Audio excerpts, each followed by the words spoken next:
Een van my gunsteling scenes uit The Chosen uit wat ek baie graag met julle wil deel wat so mooi is, julle.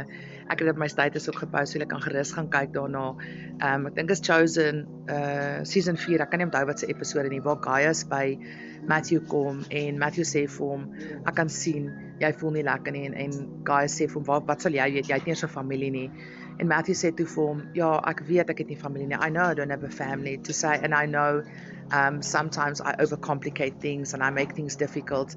But one thing that I do know, in the morning when I wake up, my fears and thoughts are all jumbled.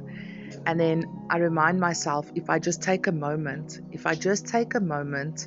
and think that the only thing I have to do today is to follow him, because he makes everything worth it. Enigste ding wat ek moet doen vandag is om Jesus te volg.